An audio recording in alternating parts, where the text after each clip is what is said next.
I found this one tool that absolutely changed the way I study for the rest of my life. It is a simple tool that you already have access to, and it will change the way you study overnight. What is this tool you speak of, Presley? Well, it is incredibly interesting and incredibly simple, but I think there's a prerequisite for the understanding of this tool and getting the most out of this tool. What do I mean? I used to hate the learning process. I wanted everything to be easy. I just wanted to inherently understand every single thing after I heard it one time in class. And this isn't how learning works. I had to learn how to have grace for myself and give myself the ability to fail during practice reps. Failure is part of the learning process. And now I look at failure as a way to get all of my failure out, used up, before I get to the actual test. Because when I'm practicing homework and practicing problems, the more ways and the more directions I fail on a homework problem, the more things I know how to combat that the professor is going to give me on the exam. If I fail this way, then okay, if I see this on an exam and I see myself going that way, I know in my mind, I'm like, okay, I've practiced this before. I know exactly what to do in this scenario, which is incredibly powerful and makes taking tests a lot easier. But in order to allow myself to fail, I had to change my expectations. I had to understand that the learning process itself is difficult. It's full of failure. It's ridden with challenges. I wanted it to be easy and simple when it is in fact not, and the sooner I realized that, the easier and more simple it became. This was a big shift for me in my mindset, but the thing that led to this shift was giving myself the grace to fail.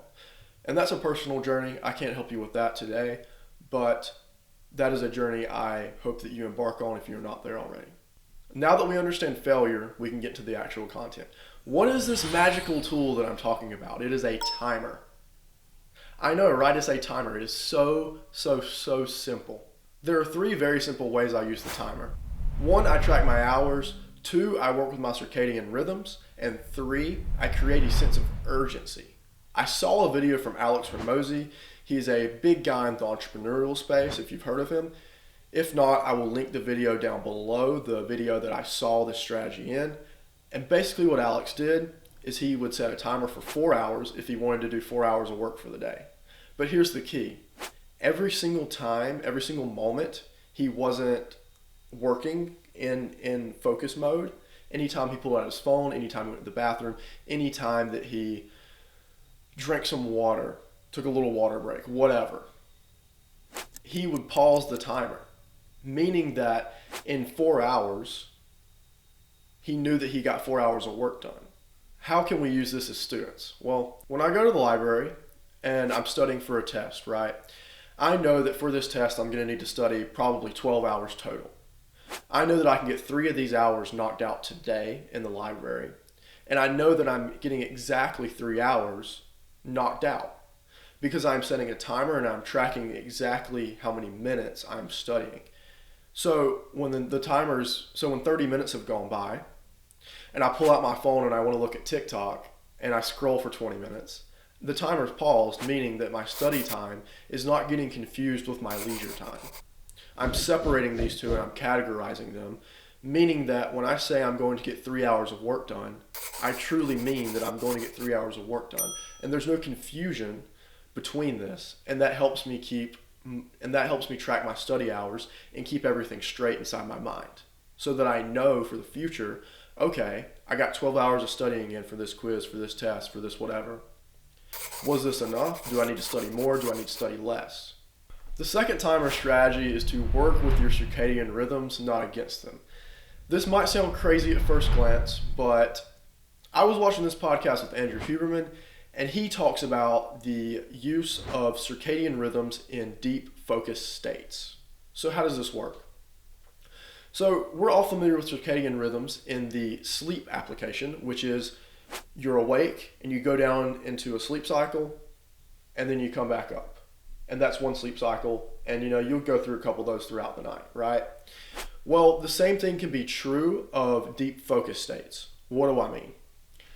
You can start up here conscious of the world around you, surroundings, and then you can deeply focus on one thing, and eventually you go down to this deep focus state. And this deep focus state is the same length as your circadian rhythm for your sleep. So if you have a little like Whoop ring or the Aura ring or the Whoop wearable or Apple Watch or anything to track your circadian rhythms, you can time this with your deep focus work. But most humans are an average of 90 minutes. Not most people are 90 minutes, but there's an average of 90 minutes of a circadian rhythm time for most humans out there. So what I will do is I will set a timer for 90 minutes, and during this 90 minutes, I will go into deep focus mode, and then I will come out. And then once I come out, I take a 10-15 minute break. I listen to some classical music, something with an orchestra, something with a lot of instruments, something that's beautiful, something that lifts me up and makes me feel rejuvenated.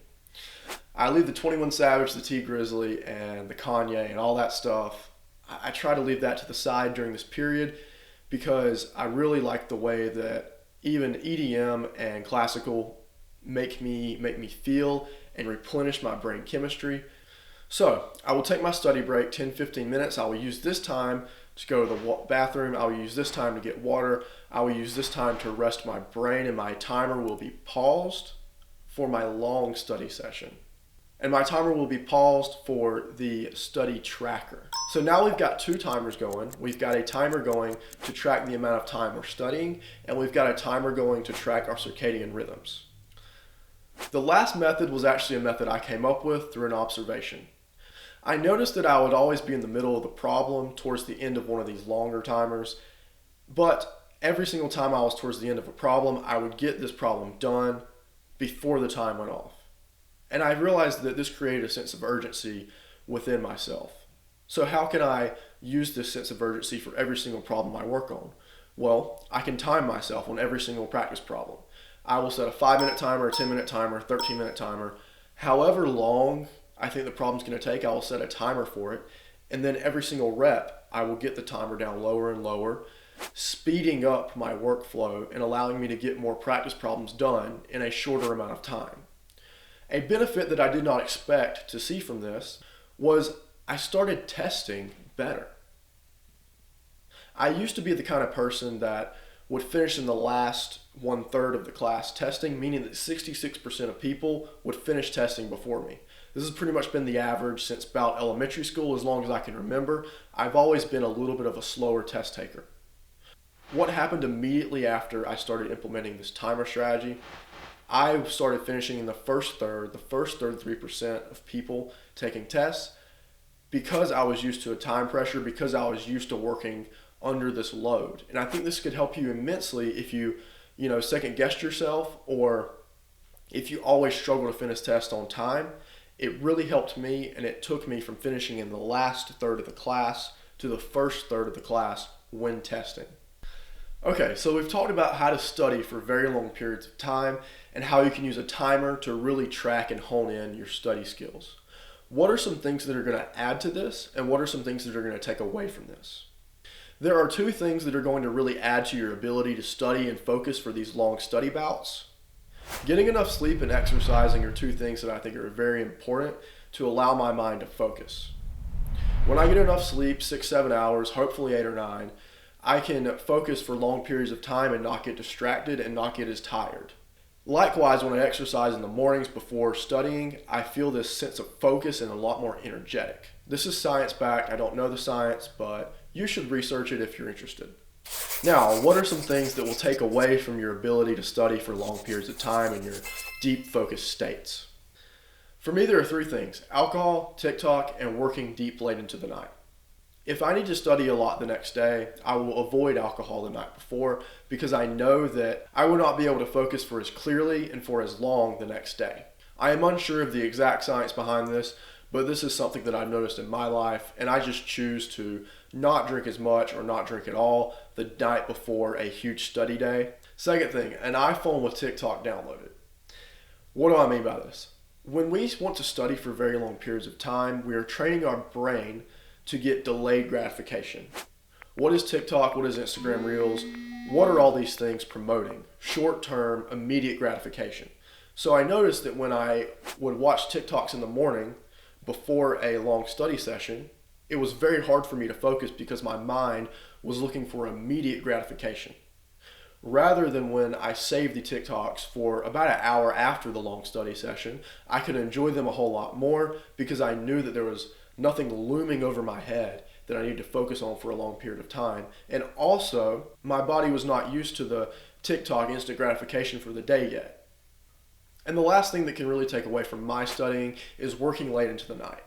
I found that if I do a full day of work, studying, and then I also study late into the night, I'm not going to remember much after a certain point, but I can create late at night. I think that late at night my creative brain is working a whole lot better than my working, memorizing, learning brain, which is quite odd. I'm not really sure what the science or the studies are behind that, but that's something I found in my life. Maybe you can relate, maybe you can't. Maybe you do your best work at late at night.